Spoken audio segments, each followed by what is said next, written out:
Skip Bayless here. I want to tell you about my podcast, The Skip Bayless Show. On this show, my show, I go deeper than I ever have, taking you behind the scenes of some of the biggest moments in sports, behind the headlines, even peeling back the curtain on my own personal life. I like to call it the undisputed. Instead of debating my partner Shannon Sharp, I'll tell you stories you've never heard before and let you in on what makes me, me. Make sure you listen to The Skip Bayless Show on your favorite podcast app. As if the McCrispy couldn't get any better, Bacon and Ranch just entered the chat. The Bacon Ranch McCrispy, available at participating McDonald's for a limited time. Ba-da-ba-ba-ba. The Purple Mafia, with your host, Paladino Joey. Well, we'll see. The doctors would disagree, but what do they know? So let's just say that you'll pay me because it's in your interest to pay me. Is it worth it? I mean, you've won. Do you want to wipe everybody out? I don't feel I have to wipe everybody out, Tom. Just my enemies. That's all. My father taught me many things. He taught me, keep your friends close, but your enemies closer. These are wonderful things that we've achieved, and there's no limit to where we can go from here.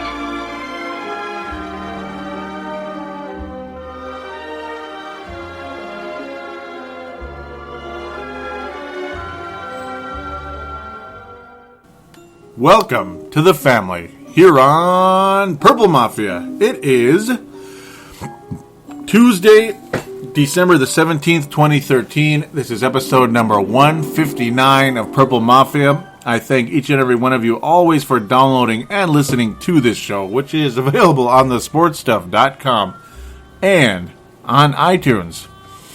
Yes, sir, but don't think you can't get it on your Android devices. Just simply download Double Twist or any other application that connects to iTunes. Yes, sir, look up Purple Mafia on there. Very simple.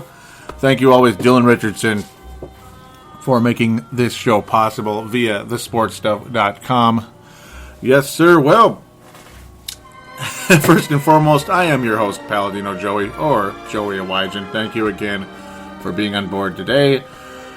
A 48-30 victory for the Minnesota Vikings over the Philadelphia Eagles is what took place yesterday.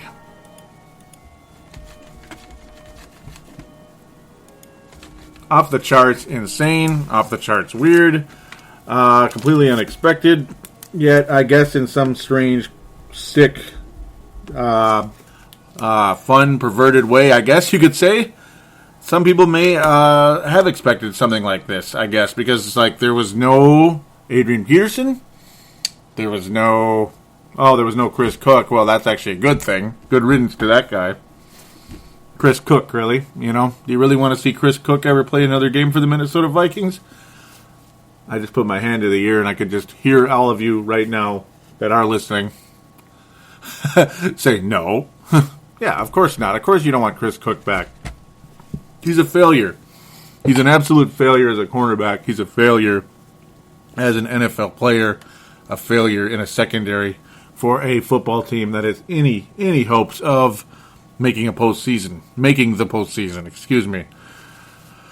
Oh boy. But, well, this was a bunch of guys out there that they wanted to prove their worth. And, hey, more power to them. It was a gutty victory.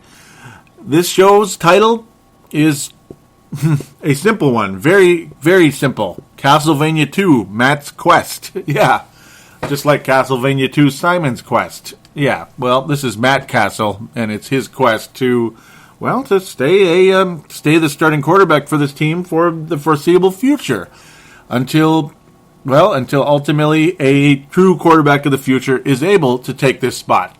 Matt Cassel appears to be the bridge quarterback. Not necessarily the bridge to Bridgewater, because as of right now, as of this victory, the Vikings jumped about 5 spots in the draft, or should we say dropped about 5 spots in the draft. win percentage-wise, jumped ahead of 5 teams. It puts the Vikings at 8th overall in the draft. So those of you out there, partially myself included, that would really like a nice high draft pick for this club, well, we're looking at 8th right now. Will it be high enough to pick a guy that I am really, really leaning towards right now for the Vikings to target at the quarterback position, and that being Johnny Manziel? That's right, Johnny Manziel, that guy. I'll give more reasons as to why I'm picking him at a later time. I may briefly jump back into it today, but overall, we'll get deeper into that later. We'll have plenty of time to get into Johnny Manziel and all that good stuff. I mean, April's a long ways away, so yeah. But ultimately, will Matt Cassel be that quarterback to bridge the gap to the next quarterback? I think the reality of that is yes. I think so. I think he's the right fit for the position. What do you guys think? Feel free to post on the Facebook page, facebook.com/Purple Mafia Show, or feel free to call into the phone lines, 209-736-7877, which is a voicemail. Do treat it as such.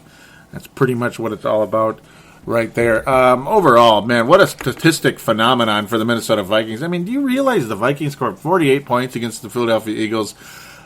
Which is not unbelievable in terms of the Eagles. I mean, I was talking about it on the last show, that they're very wide open, and I figured the Vikings would score some points, just not 48 or anything. I figured maybe they'd get like 24 or something like that, because I didn't think Matt Cassel would play nearly as well as he did. I didn't expect a team without Adrian Peterson or Toby Gerhart to score as well as they did, but, well, I mean, geez, this was all over the place, man. Matt Cassel just absolutely tore it up out there, and is there any doubt about it that Matt Cassel and Greg Jennings are, well, they're perfect together right now. I mean, ultimately, every touchdown reception that Greg Jennings has had this season has been from Matt Cassel, all the way back to the Pittsburgh game. I mean, maybe it's ridiculous to consider this. Think about how well Greg Jennings looks right now compared to how he did in the past. Targeted 13 times yesterday, 11 catches, 1 touchdown. That was a 57-yard bomb. Yes, sir, and it was a legit throw. It wasn't just a catch-and-go type of situation. 163 yards to pay dirt, or 163 yards total, for Greg Jennings. An absolute breakout game. Too little, too late?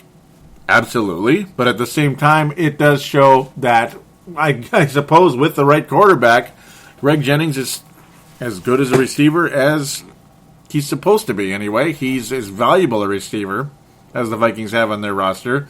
Jarius Wright with a 42-yard reception in the fourth quarter as well. He had 95 yards. Absolutely love the guy. He's so valuable. I mean, is there any doubt about that? Oh, man. I mean, I absolutely love Jarius Wright, and other people do as well. I don't really hear too many people talk about him, though. It's extremely frustrating to see some of these receivers not get a chance to display what they can do at times due to bad quarterbacking or coaching staff that seems to bury guys, especially when they're young. I mean, Jarius Wright, as we've said multiple times on this show in the past, last year and this year, it took half the year for him to even be activated. Cordero Patterson, it took more than half the year for him to start getting major time, and, well, he's got it now. That's wonderful. I'm very happy about that, to be honest.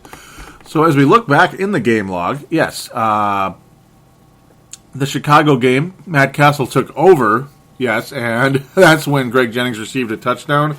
Of course, he has only 4 touchdowns on the season, which is kind of crazy when you think about it. Still has 733 yards, if you can believe it. But yeah, 2 touchdowns caught from Matt Cassel in the Pittsburgh game way back on September 29th.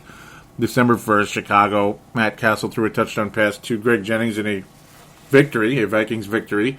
And, of course, he received a touchdown, that 57-yard bomb from Matt Cassel yesterday against Philadelphia. Greg Jennings works good with Matt Cassel, now with Christian Ponder. End of story. I mean, it's just like a computer. I mean, computer parts, per se. One's compatible, one is not. Christian Ponder will probably, I got to think this is finally the end of Christian Ponder. And yes, as the news came out over the course of today and late yesterday afternoon and early in the afternoon even, well, no, late in the afternoon, excuse me,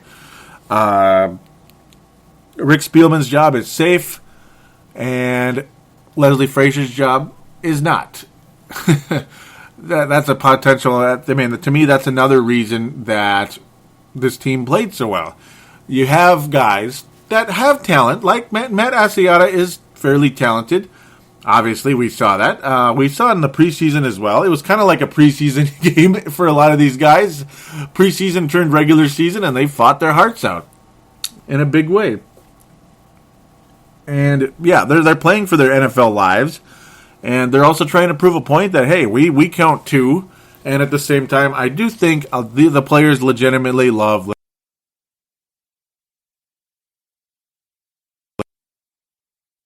the only way Leslie Frazier returns as head coach of the Minnesota Vikings is if both, and I mean both, coordinators are fired by Leslie Frazier. He would have to basically throw them under the bus and fire them. Will Leslie Frazier do that? Very, very, very hard to say. But that's the only shot Leslie Frazier has to come back. A coaching candidate has emerged, and his name is Bill O'Brien, head coach of Penn State and a former assistant coach with Bill Belichick. Yes, another New England Patriot assistant coach is a possible head coach of the future in the National Football League. He is 44 years old, from Boston, Massachusetts, of all places. Only 44 years old, so a whole career ahead of him. He has been pretty strong so far. Strong personalities. I don't watch a lot of college football. I'm going to be honest. I'm going to come clean with that. But hey, I mean, he's a pretty decent coach. Obviously, a school in Penn State, which has had just a few sanctions issued to them recently for obvious reasons. A story that has been run into the ground about a bajillion times, so I don't really need to rehash it at all. I'm not here for that. There's no reason for that in any way. He also played defensive end and linebacker for Brown University back in 1990 through 92. Again, this is Bill O'Brien. His record so far, Big Ten record, is 15-9 for the Penn State Nittany Lions. Strong player. I mean, a strong personality, strong coach without a doubt. He's been a wide receivers coach for the Patriots, a quarterbacks coach, and the offensive coordinator and quarterbacks coach in 2011. That was the season where the New England Patriots went to the Super Bowl and unfortunately lost to the New York Giants. Yes, you can tell I prefer the Patriots win the Super Bowl over the Giants. Yes, they're my second favorite team. And then he ultimately got the job with Penn State to replace a old and great coach named Joe Paterno, who unfortunately, well, yeah, you know the story. And if you don't know it, well, we don't need to rehash it because, yeah, we just don't. So there. I would like the move. And yes, the history for the Minnesota Vikings, they have never hired a retread coach. So that means they make Shanahan. Obviously, I don't think they want him anyway, but I'm just saying, it traditionally has not been an option. Obviously, this is a completely new ownership, but I'm just saying it just seems to be the way of the Vikings that they tend to bring in somebody with their first job. I could name off the coaches that have coached this team. There haven't been all that many. Van Brocklin was the number one coach. He clashed with Fran Tarkenton early, ended up having him traded to the New York Giants. Van Brocklin soon was fired not too long after that. And Bud Grant took over. We had the rest is history there. Ultimately, Les Steckel took over for 1 year, was 3-13, fired, replaced by Bud Grant for 1 year, replaced by the offensive coordinator of Bud Grant's career here, that being Burnsy, Jerry Burns, replaced by Dennis Green, replaced by Mike Tice, replaced by Brad Childress, replaced by Leslie Frazier. It's not that many. Simple. So, will Bill O'Brien be the next man along the way? We shall see. Got to think he would be a much better fit than Brad Childress was. And a rich quarterback history in his past, that's a good thing. Tom Brady already knew what he was doing, but hey, at the same time, doesn't hurt. Doesn't hurt to have a guy like Bill O'Brien with that type of resume taking over the Minnesota Vikings. I would not be against it. John Gruden would be fantastic. Is that where the Vikings are headed? Who knows? Would John Gruden come here, or would he go to Dallas? Would he? I would hate that, but would he? Would he go to the Houston Texans? Would he go to the Washington Redskins? Who knows? Atlanta Falcons, that's another one. Oh my, oh my. Watch out for the Atlanta Falcons and Houston Texans next year. Very good teams that will have a very high draft pick. Watch out. So yeah, back to the game. That's a topic I had to get into here and now, though. And, you know, I'm going to bounce around because there's a lot going on. And the game itself, in a lot of ways, yes, was like a glorified preseason game in a lot of ways in a lot of ways, because you're seeing guys that you normally wouldn't see. And yes, they played very well, and they deserve all the credit in the world. The Philadelphia Eagles did not play well, particularly, though Nick Foles still wound up with 428 yards because he attempted 48 passes. He did get 3 touchdowns. A terrible interception he threw, though. Just badly overthrown, like, what are you doing type of play.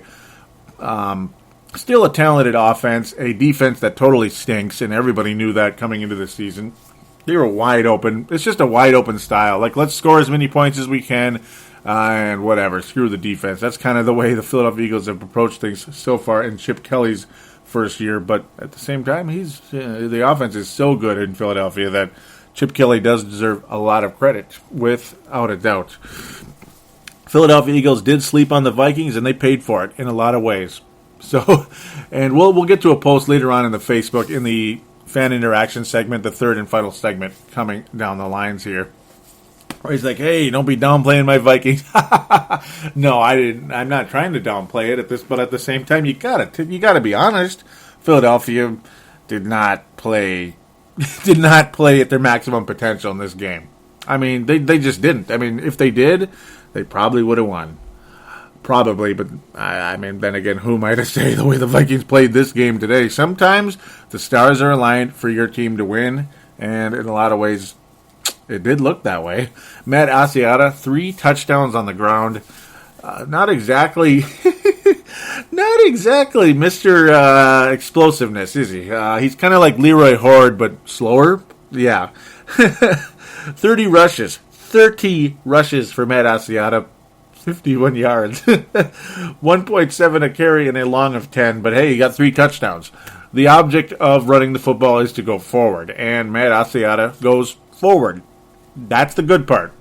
So again, he's like a miniature Leroy Horde, I guess. If you need 3 yards, I'll give you. If you need 2 yards, I'll give you 3. If you need 10 yards, I'll give you 3. Matt Asiata, I guess he'll give you 2 or so. Oh, pretty crazy. Pardon me. Deshaun Jackson, insane game, by the way, as the Eagles tried to mount some type of comeback, and that was completely futile. He had 10 catches for 195 yards and a 51-yard pay dirt catch.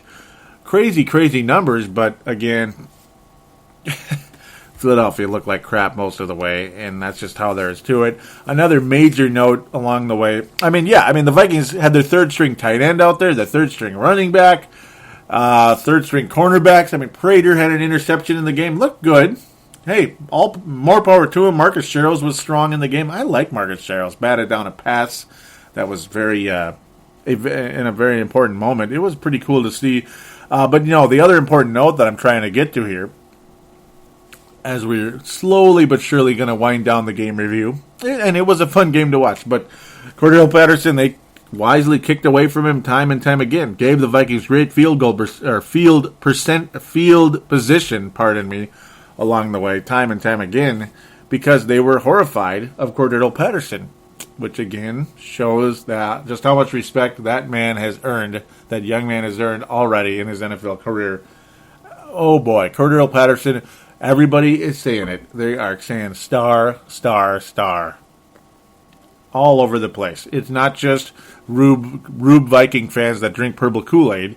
Cordell Patterson has star potential in this league, and it's really, and he's already it's already there, and it's going to be very exciting to see where Cordell Patterson goes next season. Where his career, what's the next step in his career next season? This guy's going to be special, folks. We got a gem here, and that's definitely helping Rick Spielman keep his job as of right now. Sharif Floyd was getting better, and of course Xavier Rose, before the unfortunate injury, was really, really making strides to becoming a legit player in this league. I was happy with Shaun Prater, though, as well. I got to mention that. Even Robert Blanton looked a little better. Harrison Smith made a nice return yesterday. That was pretty cool.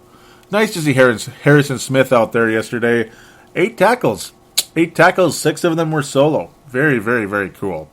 Very impressive. 2 sacks by Jared Allen, 2 sacks by Brian Robinson. Very nice to see Jared Allen play well out there. And you know, it was cool to see Dante Culpepper as well in the all-dome team for the Minnesota Vikings, that being 1982 to 2013. Second last game in the history of the Metrodome / Mall of America Field, but we all know it's the Metrodome because Mall of America Field was called that by 2010, I believe, after the Twins left the Metrodome. But yeah, it was Dante Culpepper. Side note, man, he looks old. What the hell? Jeez. And my uncle, gonna give him a shout out. His nickname is the Purple Colonel.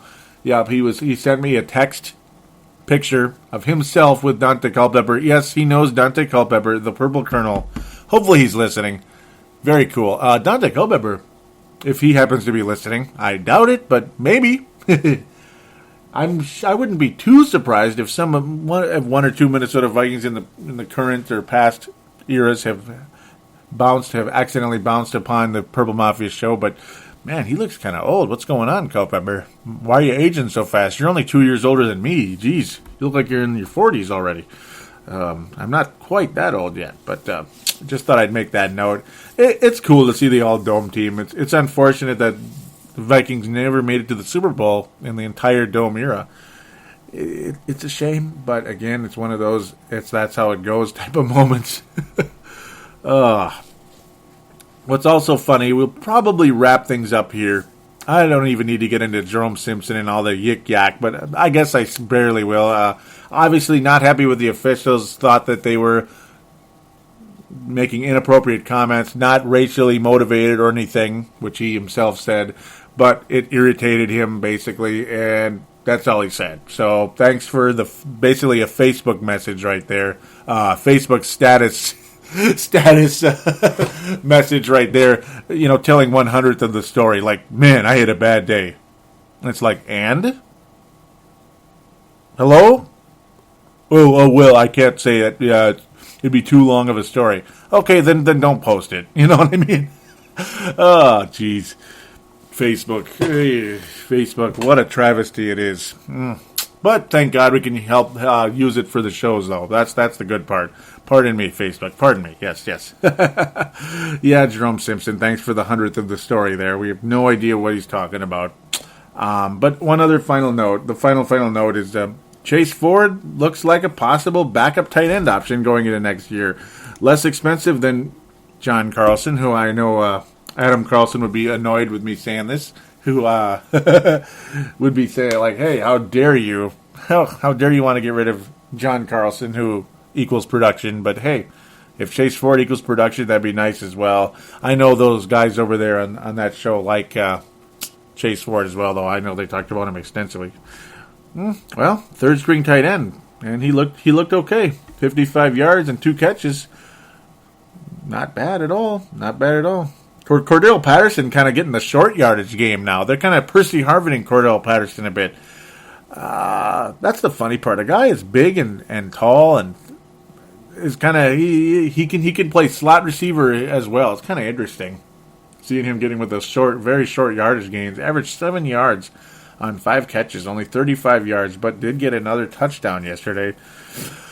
Oh, Cordero. I can't wait to see the potential of that guy. And Jerry's right. What an awesome third receiver he is. Can't say enough about him. So, enough of the rehashing. Overall, strong game by the Vikings. Fun to watch. They didn't give it up because they scored so many points. They didn't give it up this time. Good job. That's all I can say about it. I'm annoyed that we're 8th in the draft, but at the same time, that's where the annoyance ends. It's just, oh well, you know. There is no Andrew Luck in this draft. I understand that. And possibly the guy that is the best fit at quarterback for this team will be available at number 6, 7, 8 anyway, which is, in my opinion, Johnny Manziel. All right. Thank you, everyone. Let's move on from the game review, and it's on to the preview segment. We will be playing the Cincinnati Bengals next week in Cincinnati, but before that, of course, in the same segment, we will do this week's version of the NFC North Roundup. There will be some interesting games to talk about in that one. We'll be back right after this.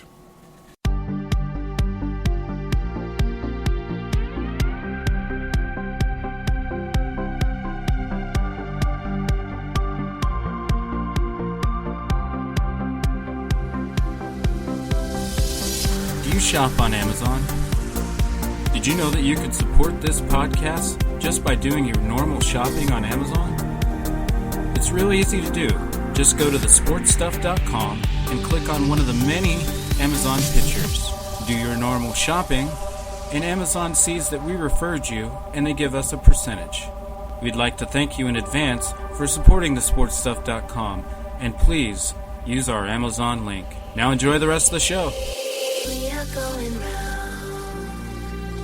like Saturn's ring. And we are back on Purple Mafia, episode number 159, which is a reminder for those of you on your mobile devices, for Apple devices like the iPod or iPhone, pardon me, simply find Purple Mafia on iTunes. For the Android devices, there is a app called Double Twist. Download that or any other app that downloads podcasts out of iTunes.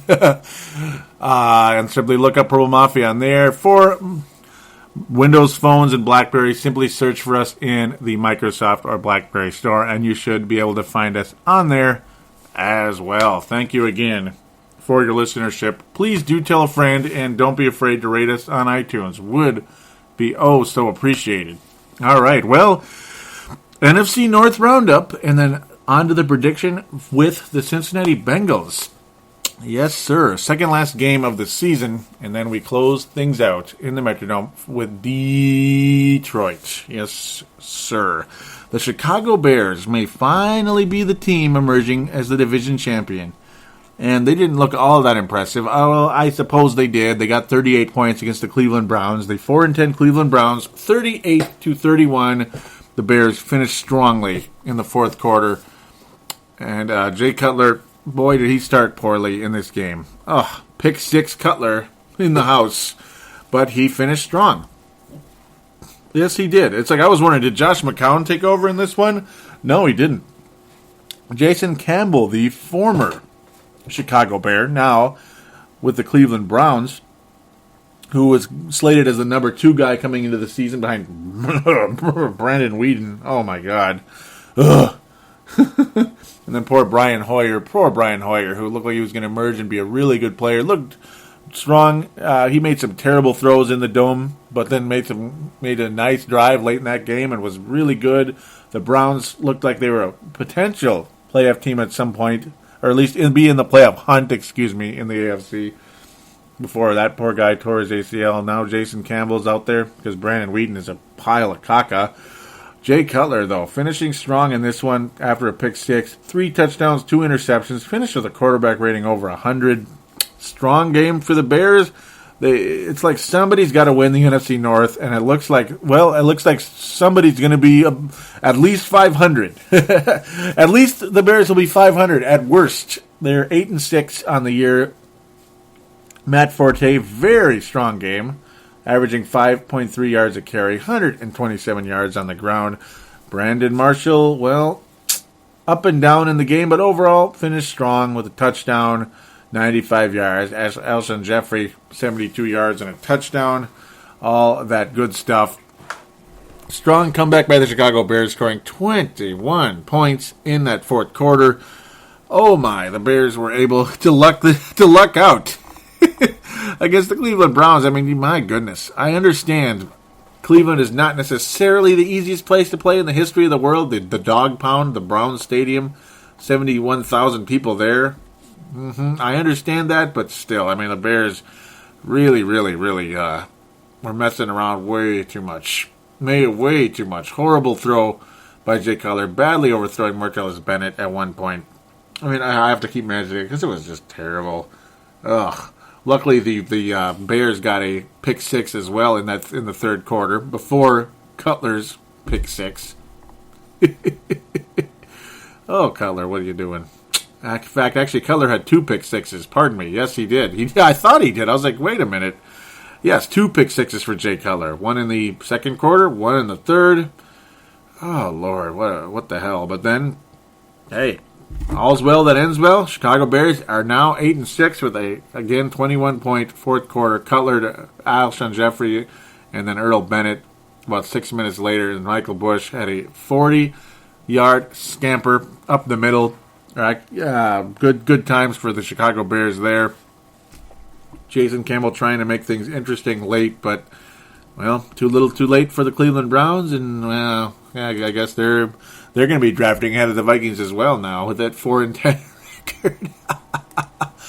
Oh, doesn't that figure?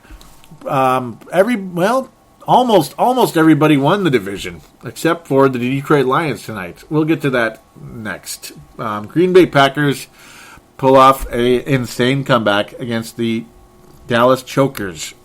The choke king of all time is Tony Romo.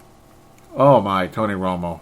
Oh, yikes. Green Bay is able to pull it out in, well, something called Texas Stadium. It's now AT&T Stadium. Oh my God, I still can't even, I mean, they're able to seat 91,000 people in that thing. Well, way to pull off a comeback in the fourth quarter against that many people, Green Bay. In fact, a second half comeback, scoring 34 points in the second half. The Packers were getting blown out in this game, folks. Blown out. Did they win? Yeah, the Packers did win. The Cowboys didn't. No, the Cowboys didn't win. It was 26-3 at one point, 29-10 at one point. 26-3 is a lot more impressive than 29-10, but just, they were getting the crap beat out of them, and the Packers just rolled after that. Oh, but Tony Romo kept them ahead, passing to Dez Bryant in that fourth quarter, but basically Matt Flynn took over in this one. 4 touchdown passes for Matt Flynn. There it is. There's Matt Flynn. There it is. Destroyed those Cowboys. Oh, my. Green Bay finally winning a game. Boy, it took long enough. They tied the Vikings and then just kept losing after that. Couldn't even beat the Falcons, which is hilarious. 7-6. Excuse me, they did beat the Falcons. I'm an idiot. But, yeah, 7-6 for the Green Bay Packers. 7-6-1. Still slightly hanging on for a playoff berth. Dez Bryant making an absolute imbecile of himself. Imagine that. A very talented guy, but a a blithering idiot. Surprise, surprise. I mean, look at his numbers, too. I mean, he had Greg Jennings numbers. Dare I say Greg Jennings at this point. Oh, man, 153 yards on 11 catches and 1 touchdown. But again, as I said, made a blithering idiot of himself, walking off the field saying he was going to cry and he didn't want to Oh, he didn't want to make a scene and embarrass his team. Well, you embarrassed your team walking off the field. That's great. We're happy for you. And I know it's been rehashed on other shows and all that stuff, but I have to talk about it. I have to give my own, 2 cents on it. Great job, Brez. Great job. Thank you for that. That's pretty. Oh, Dez. Why do the most talented receivers have to be the biggest idiots all the time? Why? Why does it always have to be this way? Oh, he's just another, what's his face? I don't even want to say his name anymore. Terrell Owens. I mean, it was almost escaping me there, which is really sad. Terrell Owens, the hell with him. I tried to forget him. That's why I tried to just erase him from memory, as he was so annoying. Ugh. And he was the one crying, too. Like, that's my teammate. I still remember that soundbite. When he was talking about the same quarterback, the choke king. Yeah, nice interception he threw late in that fourth quarter. Good job, Tony. Good job. Eddie Lacy, strong game on the ground again. Oh, Eddie Lacy. Green Bay Packers have a legit running back. And now he's not great every week, but he was certainly good this week yet again. Averaging almost 7 yards a carry. Had a 60-yard scamper and that was the touchdown for that he was able to get in the game. But an overall very strong game, and only 21 rushes, which is slightly below average because Matt Flynn was passing up a storm, and of course Green Bay was behind. And Matt Flynn badly outdueled Tony Romo ultimately in the long run there. Not tonight. I keep getting that mixed up because I'm having to record a little later because of the overtime. Again, unfortunately at work, it's just one of those things. Baltimore Ravens barely defeat the Detroit Lions, which this about wraps things up, I think, for the Detroit Lions. Yeah, they still have 7 wins and all that good stuff, but whatever. Tucker. Oh, Justin Tucker. Boy, Billy Cundiff is no longer in Baltimore, is he? Mr. Choke Artist Billy Cundiff. Remember how he missed a pretty easy kick that cost the Baltimore Ravens a Super Bowl appearance the first time around? They ended up losing the AFC title game to the Patriots. So it wasn't Baltimore and New York again, just like it was way back in 2000. Yes. No, there was no rematch there. Ravens are now 8-6. Boy, Tucker. Oh, Justin Tucker. My goodness, Justin Tucker. Yeah, they're going to make the playoffs. 6 field goals for him, and the 61-yard kick was the winner. 18-16 final for the Baltimore Ravens. Detroit Lions cannot get the job done. We're happy for him. Reggie Bush made a return, was solid in the game, but ultimately the story of the game is just Justin Tucker. I mean, is there any way around that one? Is there any way around it? Joe Flacco was pretty much like in game manager mode in this one, and Matthew Stafford was terrible. Just terrible. Terrible. 3 interceptions, quarterback rating 48 in the game. Matthew Stafford has been falling apart. The Baltimore Ravens obviously have a pretty damn good defense. I mean, Matt Cassel looked terrible against them last week, honestly, except for a couple of good, except for that fourth quarter anyway. And yes, the weather was a problem last week. We understand that, but at the same time, the Baltimore Ravens defense still knows how to make a quarterback look silly, and they did it again Monday night against Matthew Stafford and the Detroit Lions. Jim Schwartz, enjoy your last couple weeks here, because there's no reason why he should be staying around. This was a home game for the Detroit Lions. This was a dome game for the Detroit Lions. Dome, do you understand? And Matthew Stafford's still terrible against the Baltimore Ravens defense, which proves that they still can play. Great defense despite the losses of Ray Lewis and Ed Reed. All right, well, let's talk about those Cincinnati Bengals, division rivals of the Baltimore Ravens, who may have an outside shot of winning the division now because the Cincinnati Bengals could not take care of business against another division rival in that AFC East. Cincinnati loses to the Pittsburgh Steelers in the Steel City, 30-20.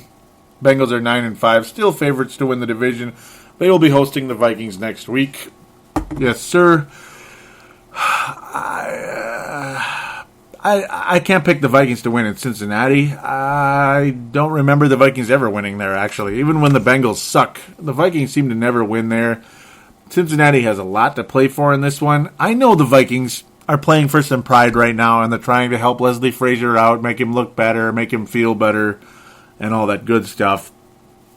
Cincinnati has got to win that game, though. I mean, if they want to get a home game in the first round, get that in the wild card round, they have to win the game. Andy Dalton is not a great quarterback, but he's an above-average quarterback in this league. And I think, hey, he's certainly not the reason the Bengals lost the game. Or actually, is he? Yes, he is. No, he's not. He almost helped the Bengals win it, actually, with a strong finish. He wasn't really particularly good early on, but he got stronger as the game progressed. Unfortunately, the Bengals just ran out of time, ran out of field position, all that good stuff. So it's just one of those things. I mean, Cincinnati has been having... they tend to swoon late in the season, unfortunately for them. But Minnesota, I mean, I cannot remember the Vikings winning in Cincinnati. If I'm crazy, I don't know. I mean, sometimes it's just one of those things where your team never wins in this place for whatever reason. The Vikings, I've never seen them win in Kansas City. I do remember the Vikings winning in Pittsburgh, though. Yes, a couple times, which is really strange, actually. Almost got it in 2009. But I do remember the last, I believe, it can't be the last time, but well, it actually might be. I remember when the Vikings crushed the Steelers back in like 94 or something. It was a while ago. I believe Warren Moon was the quarterback, and we pounded the crap out of him that game, and Bill Cowher was all going crazy. That's going too far in the past, though. Cincinnati has some decent receiving core. A.J. Green, Marvin Jones. You got to like what they have to offer. The Vikings rode a nice high this week, and the Eagles' defense is wide open. It's not good at all. Cincinnati's got a much better defense, and their quarterback, well, not that Nick Foles was bad, but I think Andy Dalton, he's slightly more proven than Nick Foles, I suppose. Not a lot more, but slightly more. I just see the Vikings struggling in Cincinnati. It's just one of those things, past history, and also the fact Cincinnati is, like I said, they're trying to win their division right now.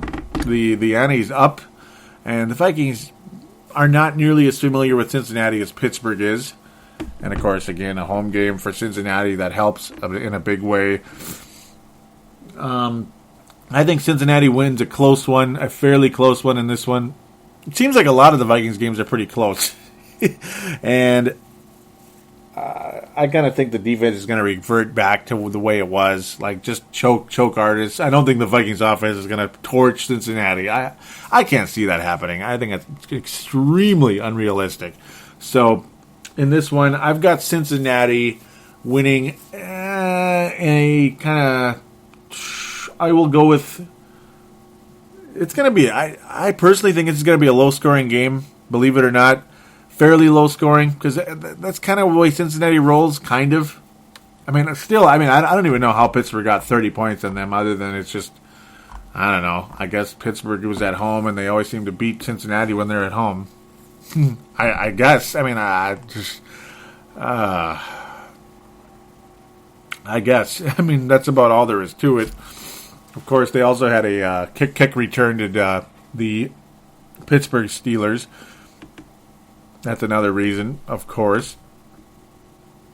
And a couple of nice runs as well there. The running game's decent, but Adrian Peterson should be back. That's going to help. But again, I just can't be. I just don't think it's realistic that the Vikings beat the the Bengals in there. I'll go with a 24 to.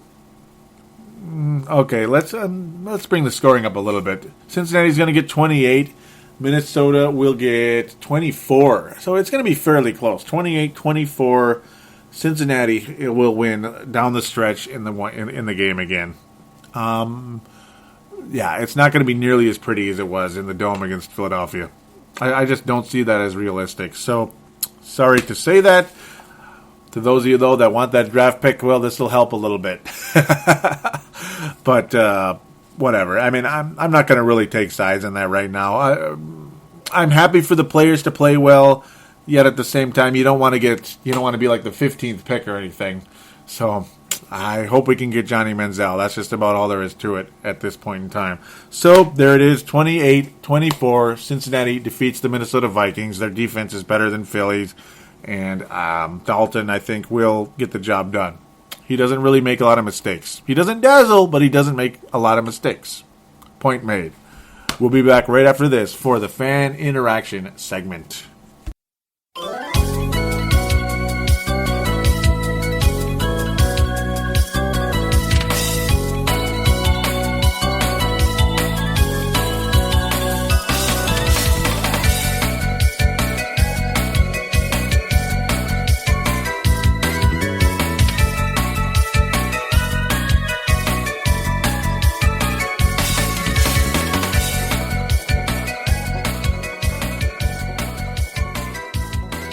And we are back here on Purple Mafia, episode number 159, which is a continuing reminder for those of you on your mobile devices.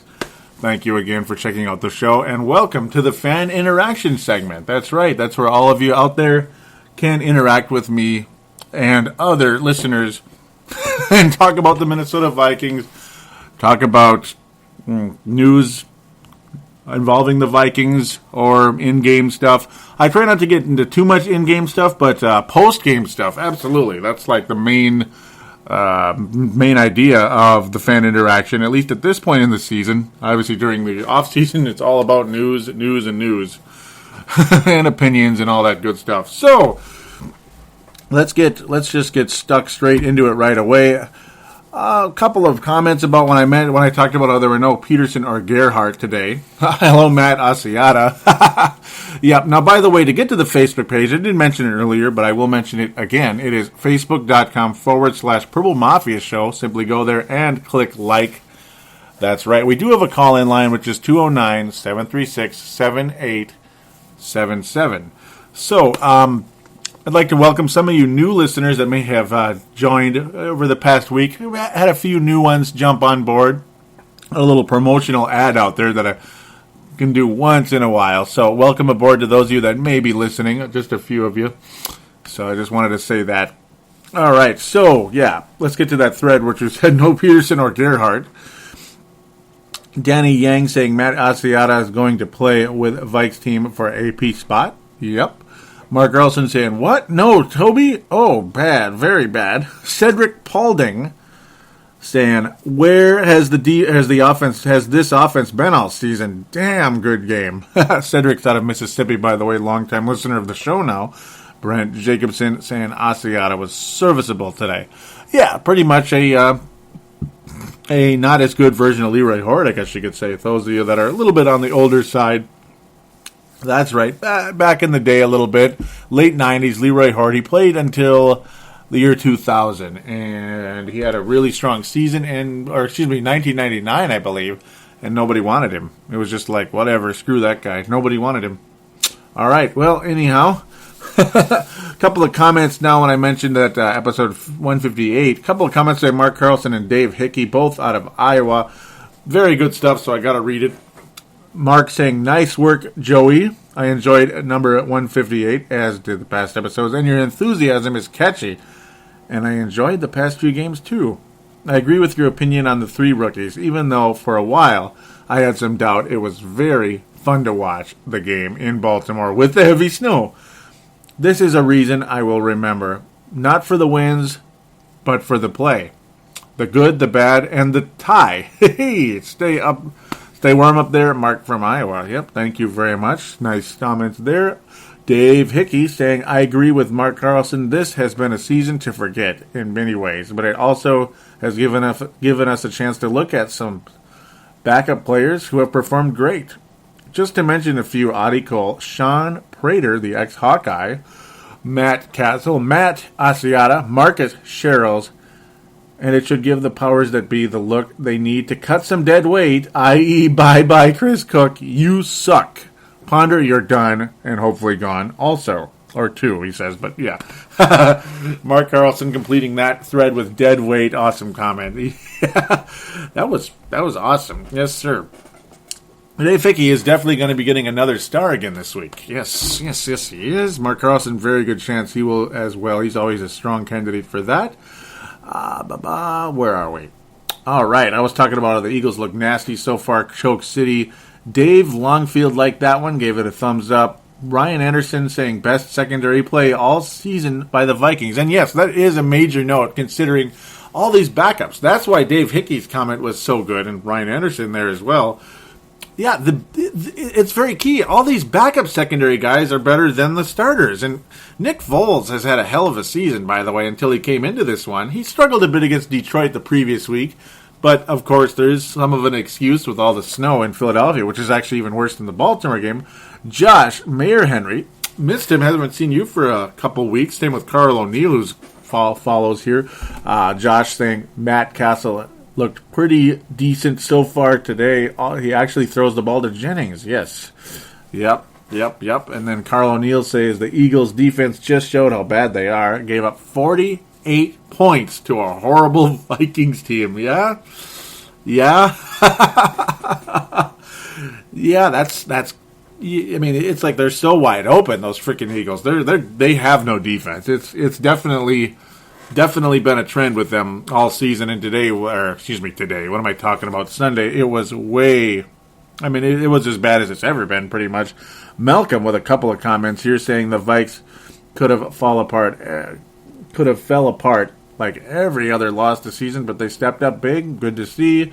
The only bad thing about this game was helping the Cowboys. Yeah, but thankfully the Cowboys did lose, but what's funny is then the Packers won. So it's like you can't win either way in that one, can you?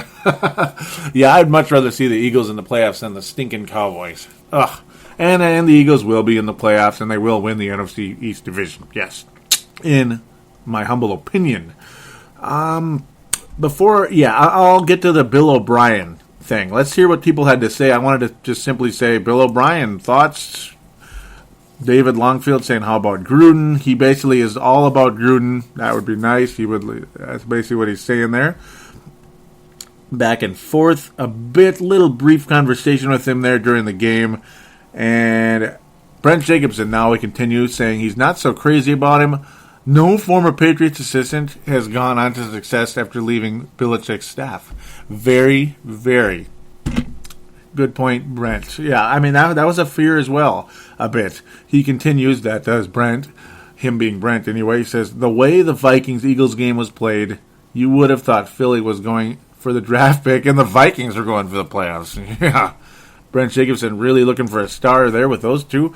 Dave Hickey saying, if we can't get one of the big-name coaches out of the Booth, Gruden, Cowher, or Billick, then we need to find somebody that is a good game manager, unlike Frazier. Somebody that will light a fire under their players' asses, unlike Frazier. And someone that can spot talent. I don't think that is all Frazier's fault. People like Chris Cook have no business in the NFL, and picking Ponder that early in the draft, he is nothing but an average backup. I think that falls on Spielman. He has some good calls too, but Freeman was another confusing move by Spielman. Bill O'Brien hasn't been at Penn State long enough to know what kind of recruiter he is, but he is a good coach. He is leading Penn State out of the huge mess he was left. Yep. Very, very, very, yep, very true. Very true. And yes, that is one thing to note. Bill O'Brien really has not been in Penn State very long. It's only been 2 years. So, yeah, that's very, very true. Brent, also not too excited. The Belichick thing, I suppose. Excuse me. I mean, yeah, it's like one after another. Cornell, Todd Haley, I believe, was with the Patriots a while ago. Weiss hasn't really done all that much. It's like they do great when they're there, though. They go back there and they're good again. And the other, Josh McDaniels, was just an epic disaster. Forgive me for using that word. I am not a teenager.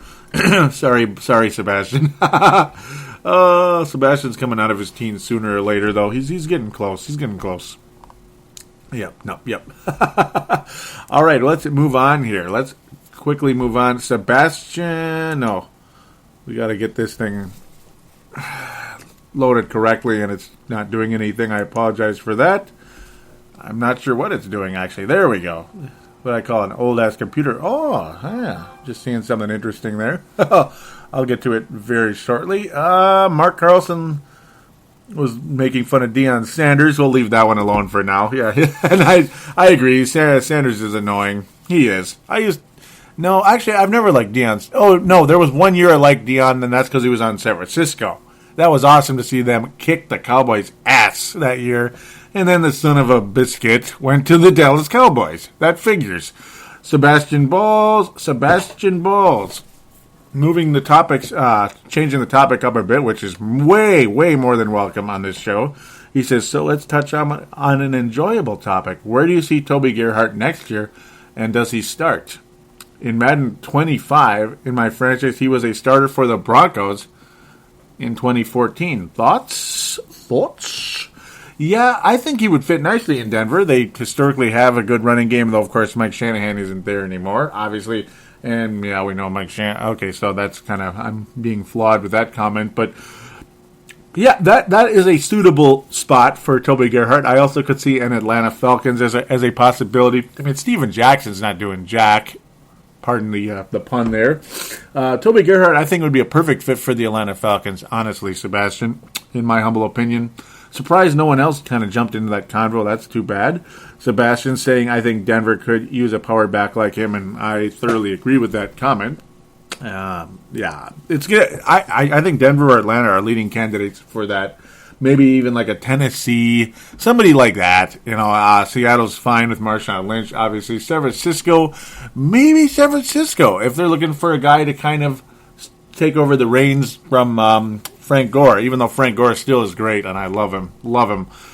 Mark Carlson taking a picture of a Shell's Fire Brick bottle. Yeah, Shell's Fire Brick. Of course, that's a company I ought to look to see if they'd sponsor me on the show, because why not? They're out of New Ulm, Minnesota.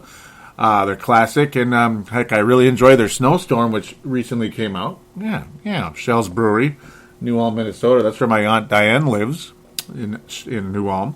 Yes, old school German town. Mark Carlson saying, and the stockings were hung by the fireplace with care, hoping our defense keep the score fair. So I hold my drink high and say cheers to you all.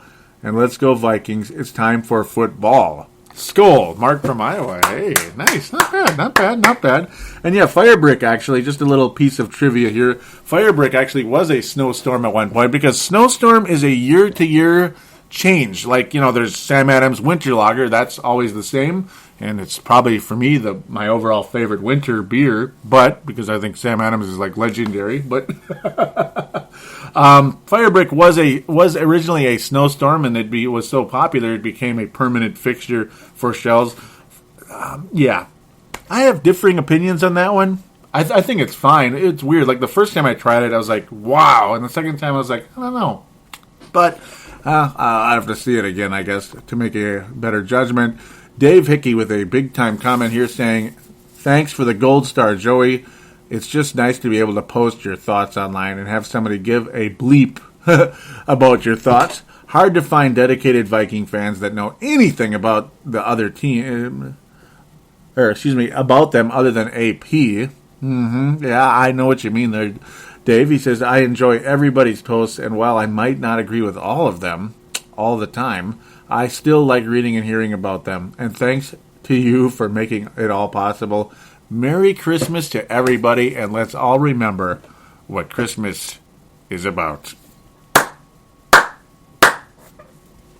I thoroughly agree with that comment, Dave. And just thoroughly agree with that. Christmas is about so much more than Santa Claus and gifts, and let's just shop ourselves to death, and let's see who can outspend the other, and who can out-receive the other, and who can out this, and who can out that. No, it's about the birth of Jesus Christ, And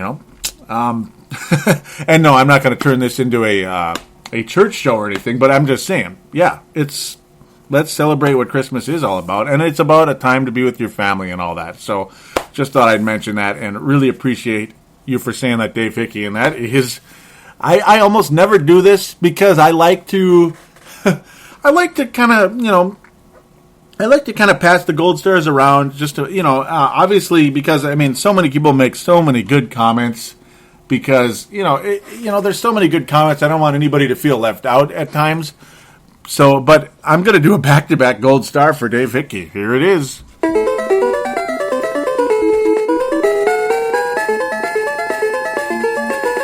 That was just too good. That was well earned. That was as gold starish as it can get. So, and yep, it's like a gold star on top of the Christmas tree, which is on top of mine right now. It's a gold star. So there it is. See, I got a gold star too. Sebastian Ball's wrapping up the Facebook page saying, "So I'm still not pleased with the Vikes. We still let up 30-plus points." Oh, that was a good point, Sebastian. And Philadelphia's offense is phenomenal, though. They're so good. Even though they looked like Buffalo, you-know-what. They looked like... Yeah, they were just as unorganized and messy as possible. Chip Kelly's game plan was about as garbage as you can get. I'll hold off on the silver and bronze star until I wrap up this Twitter Yeah, so like the Purple Mafia Twitter Hall of Famer right now is Dave Martin. Man, I miss some of the other guys out there, also like Matt Emer and such. D Fry's a Bears fan, very cool guy on Twitter. By the way, the Purple Mafia Twitter is at Purple Mafia Show. Very simple for you to get on that. Dave Martin saying and by the way, he is out of Scotland. He says if the Eagles win out, Chip should get Coach of the Year. And, well, if they did, yeah. Unfortunately, they ran into a wall here for some strange reason, but maybe they'll pick it up again and be 10-6 still. He says, Dave continuing saying, NFL Network is saying Rick is safe, but Frazier is not. And Freeman and Ponder will be gone. For Freeman alone, Rick should be out. Woo, that's a, that Freeman thing, yeah, like I said earlier, is a lot like Brandon Roy. The Brandon Roy move that David Kahn made with the Timberwolves. It was just, you just threw millions of dollars away for nothing.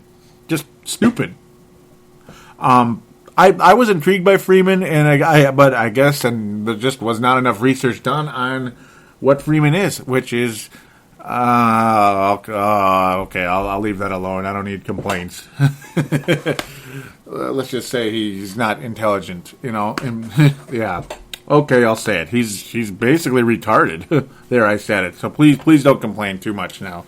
Basically, he is. I mean, what else is there to say? Dave Martin says, "Wow, when the O-line does its job, we look good. We look good. Would Ponder have made that play?" And no, that's nothing to do with ADHD, by the way. There's plenty of people with ADHD that are extremely good learners. So it's not that. It's something else that I don't know what it is. So no, not a shot at ADHD in judging Josh Freeman.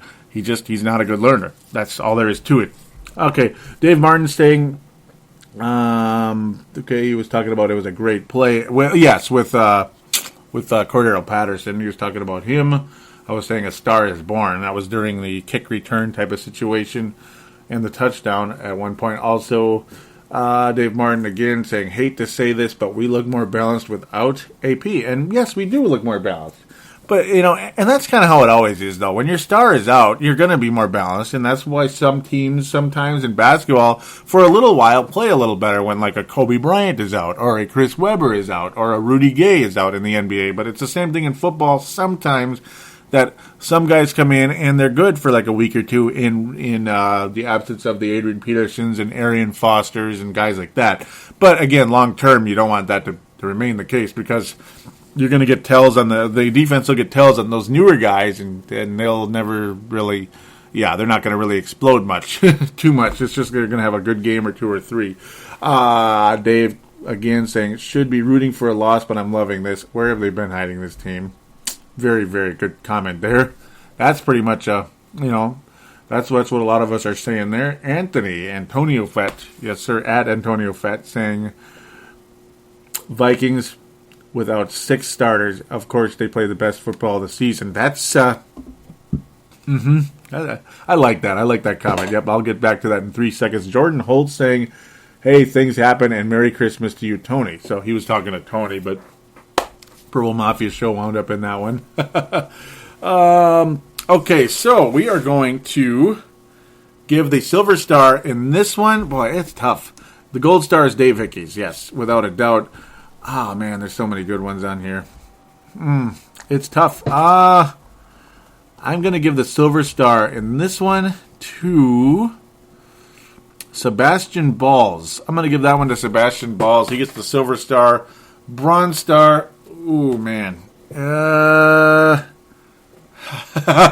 I'll give it to Anthony Carlson this time. Yes, I'm going to give that one to Anthony Carlson. So bronze star to Anthony Carlson for that cool statement at the end there. Very cool. So thanks again, everybody, for commenting, and you're always more than welcome to do so.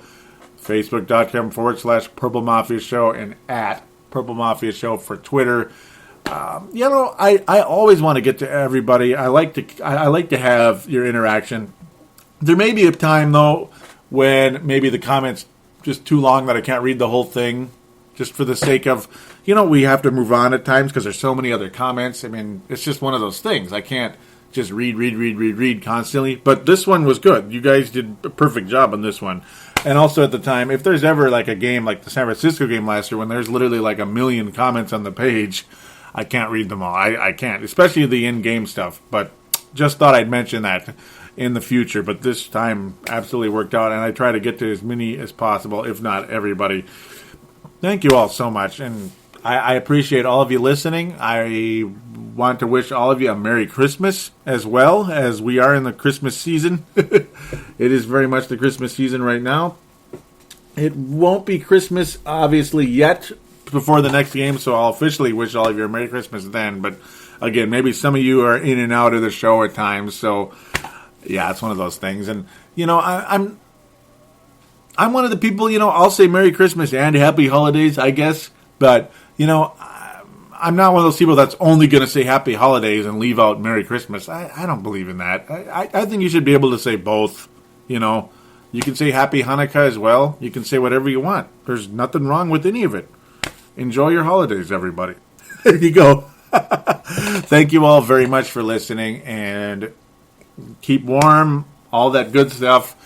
God bless you all, and we will be back to review that Cincinnati Bengals game next week. Take care, everybody.